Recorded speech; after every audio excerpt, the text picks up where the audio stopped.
नमस्कार दोस्तों, मैं डॉक्टर आशुतोष चौबे आप सभी का स्वागत करता हूं अपने YouTube चैनल वैदिक जीएस एकेडमी पे।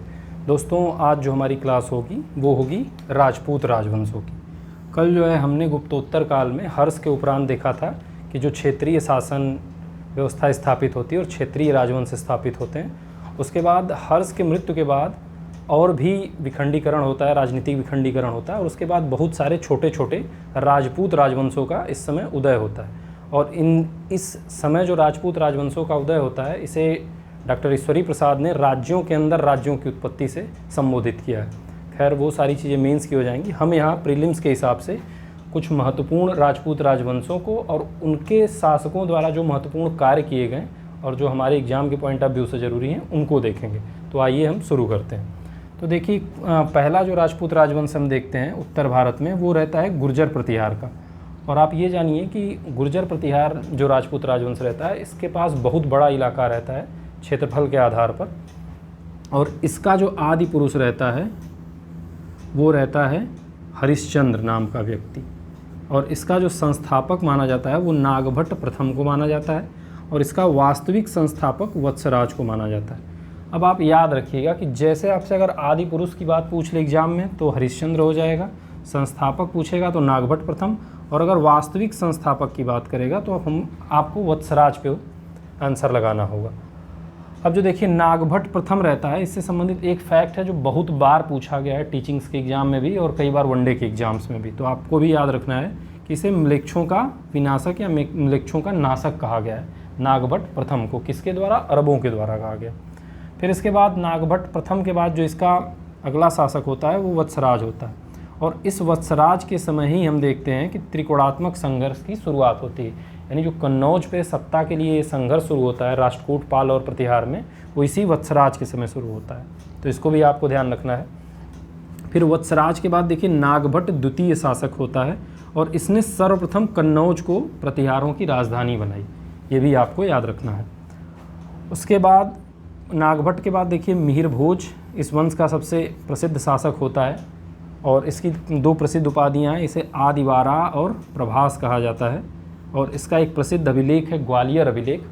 और उसी ग्वालियर अभिलेख में सर्वप्रथम शून्य का अभिलेखीय साक्ष्य मिलता है। ये भी आप ध्यान रखिएगा।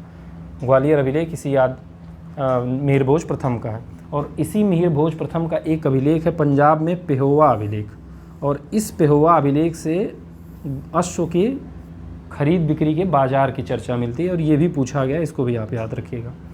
अब जो है मिहिर भोज के बाद देखिए महेंद्रपाल प्रथम शासक होता है। अब देखिए क्रम से शासकों को याद कर लीजिए, क्योंकि अक्सर एग्जाम में इनके 4 शासक पूछ दिए जाते हैं और उनको क्रम से लगाने के लिए दे दिया जाता है। तो बहुत ही मुश्किल हो जाता है क्योंकि इतना कोई डीप जाके पढ़ता नहीं है प्रीलिम्स के लिए। तो इसलिए मैंने सिर्फ शासकों का क्रम लिख रखा है जहाँ मुझे ज़रूरी लगा है। तो देखिए महेंद्रपाल प्रथम मिहिर भोज के बाद, फिर महिपाल प्रथम, फिर महेंद्रपाल द्वितीय, विजयपाल, राज्यपाल, त्रिलोचनपाल और इसका अंतिम शासक यशपाल रहता है। और ये आपका गुर्जर प्रतिहार समाप्त हो जाएगा। इसके बाद देखिए इस समय एक प्रसिद्ध राजवंश रहता है राजपूतों का, वो है राष्ट्रकूट राजवंश। और इसका संस्थापक जो है वो दंतिदुर्ग रहता है। और राष्ट्रकूट बेसिकली आज का जो महाराष्ट्र वाला इलाका है उस क्षेत्र पे ये लोग शासन कर रहे होते हैं। अब देखिए इसमें भी आप प्रमुख शासकों के क्रम को देख लीजिए। दंतिदुर्ग के बाद देखिए कृष्ण प्रथम शासक होता है और इस कृष्ण प्रथम ने ही जो है एलोरा का आप जो कैलाश मंदिर देखते हैं उसका निर्माण इसने कराया था। इसके बाद कृष्ण के बाद ध्रुव शासक होता है, इसकी उपाधि ध्रुव धारावर्ष रहती है।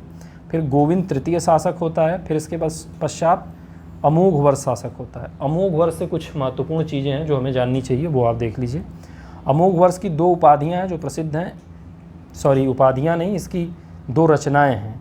एक रचना है कविराज मार्ग जो इसने कन्नड़ में लिखी है। याद रखिएगा कि कविराज मार्ग जो है कन्नड़ भाषा में लिखी गई है। और एक रचना है रत्नमालिका, ये संस्कृत में लिखी गई है, रत्नमालिका।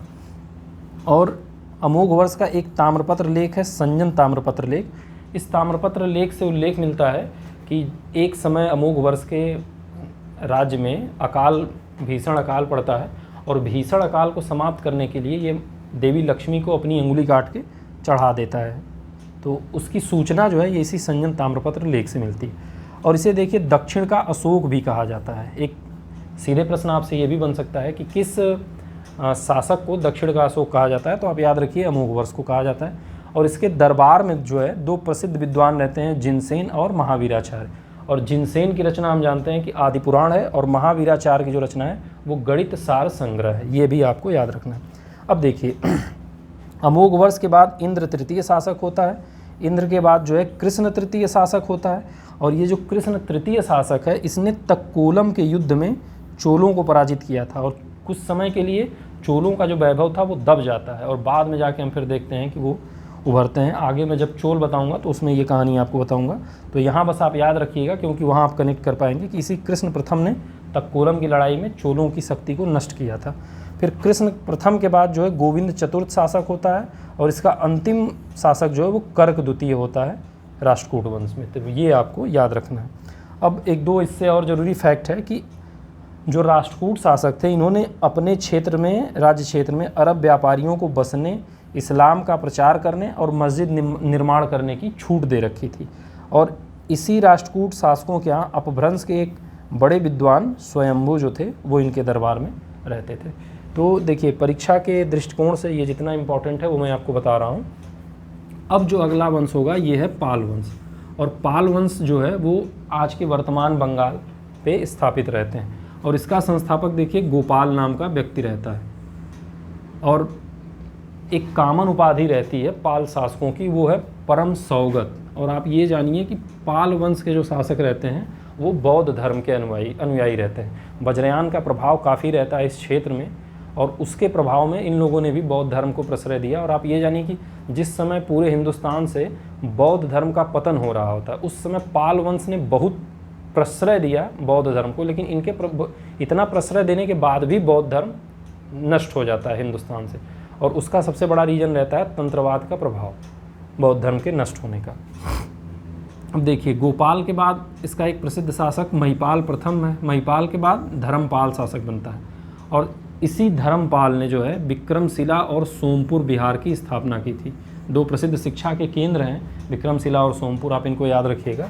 तो इसकी स्थापना जो है धर्मपाल ने की थी। धर्मपाल के बाद देखिए इस वंश का सबसे शक्तिशाली शासक जो है वो देवपाल को माना जाता है। और देवपाल के ही शासनकाल में एक जावा का शासक रहता है बालपुत्र देव। उसने जो है बोध गया में एक बौद्ध मंदिर का निर्माण कराया था। ये आप याद रखिएगा, बालपुत्र देव। देखिए देवपाल, बालपुत्र देव, दोनों लगभग जो है सिमिलर लग रहे हैं नाम से।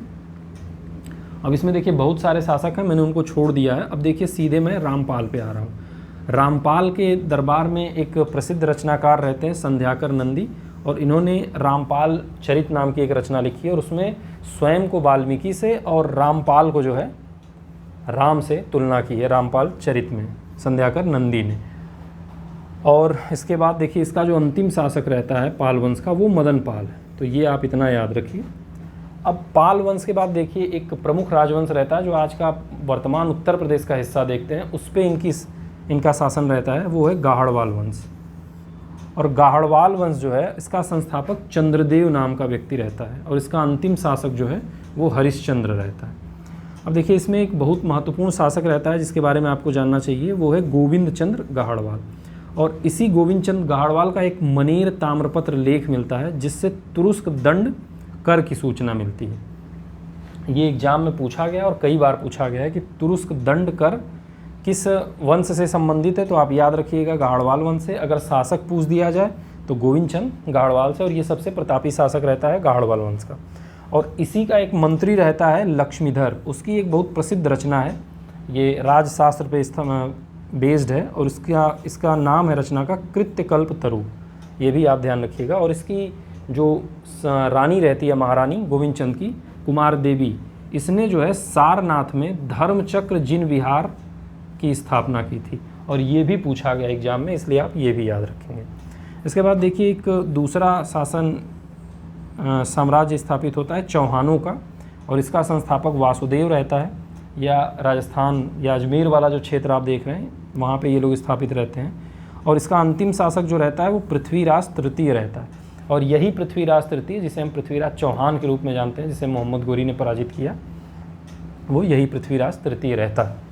अब इसके बाद देखिए अगला जो वंश है वो है सेन राजवंश। सेन राजवंश जो है पालों के बाद देखेंगे कि ये बंगाल में स्थापित होते हैं। और इसका संस्थापक जो रहता है सामंत सेन नाम का व्यक्ति रहता है।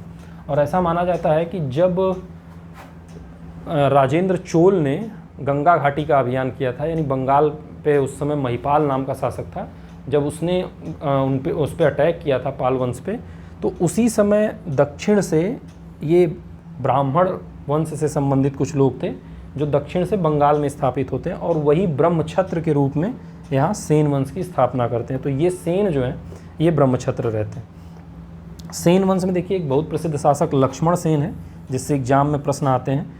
तो इस लक्ष्मण सेन के दरबार में 5 रत्न रहते हैं। हमने देखा था कि चंद्रगुप्त विक्रमादित्य गुप्त काल में 9 रत्न रहते हैं, इसके दरबार में 5 रत्न रहते हैं। यही सीधे पूछा जा सकता है कि किस शासक के दरबार में 5 रत्न रहते हैं। तो 9 का तो सबको याद आएगा, लेकिन 5 रत्नों का ध्यान नहीं आता है। तो आप याद रखिए लक्ष्मण सेन। अब उन 5 रत्नों को देख लीजिए। तो इसमें सबसे प्रसिद्ध रहते हैं जयदेव, फिर धोई, गोवर्धन, उमापति और चरण। जयदेव की प्रसिद्ध रचना जो है वो गीत गोविंद है और धोई की रचना पवनदूत है। तो ये आपका सेन वंश खत्म हो गया। अब अगला जो हमारा राजवंश होता है ये है मालवा का परमार वंश। मालवा आज का देख रहे हैं आप, जो इंदौर का रीजन है वो मालवा है। और परमार वंश का संस्थापक उपेंद्र राज रहता है और इनकी राजधानी जो है धारा है, जो आज देखेंगे धार मध्य प्रदेश में, वही धारा इनकी राजधानी रहती है। अब इसमें देखिए एक बहुत प्रसिद्ध शासक होता है, वो है भोज परमार, राजा भोज जिसे हम कहते हैं वो, और इसकी उपाधि कविराज की रहती है। अब भोज की कुछ प्रमुख रचनाएं हैं, उनको हम देख लेते हैं। वैसे तो भोज ने बहुत सारी रचना की, और मैं आपको एक बात बताऊं कि राजपूत काल में ये बहुत ही प्रकांड शासक माना जाता है भोज को। विद्वता में इसका कोई तोड़ नहीं था और इसकी बहुत सारी रचनाएं। इसमें कुछ प्रसिद्ध को आप देख लीजिए कि सरस्वती कंठाभरण, कूर्म शतक, युक्तिकल्प तरु, समरांगण धार सूत्रधार, ये इसकी प्रमुख रचनाएं हैं। और इसने जो है धार में भोजशाला का निर्माण कराया था और यहाँ पे जो है माता सरस्वती की प्रतिमा स्थापित करवाई थी। और मैं आपको एक चीज़ और बता दूं कि जिस तरह से आप देखते हैं कि अयोध्या और काशी विश्वनाथ डिस्प्यूटेड है, उसी तरह से भोजशाला भी आज डिस्प्यूटेड है और यहाँ भी 2 धर्मों की लड़ाई चलती है। अब उसके बाद भोज ने ही, जो आप भोपाल की अपर लेक देखते हैं वो भोज ताल के नाम से जिससे आज जाना जाता है, उसका भी निर्माण भोज ने कराया था। और भोज ने ही भोज टेम्पल, आप जाएंगे भोपाल से लगभग 30 किलोमीटर दूर पड़ता है, उसका भी निर्माण इसी ने कराया था। और जब ये मरता है तो इसके मरने के बारे में लिखा गया है कि अद्य धारा निराधारा निरालंबा सरस्वती, यानी ऐसा कहा जाता है कि इसके मरने के बाद पृथ्वी सरस्वती विहीन हो गई थी, इतना विद्वान था भोज। अब देखिए मालवा के परमार के बाद हम देखते हैं एक प्रमुख राजवंश रहता है चंदेल राजवंश। और ये जो आधुनिक आप बुंदेलखंड का रीजन देखते हैं वो चंदेल वंश वहाँ का शासक रहते हैं। और नन्नुक नाम का व्यक्ति इसका संस्थापक रहता है और इनकी राजधानी वर्तमान जो खजुराहो देख रहे हैं वो रहती।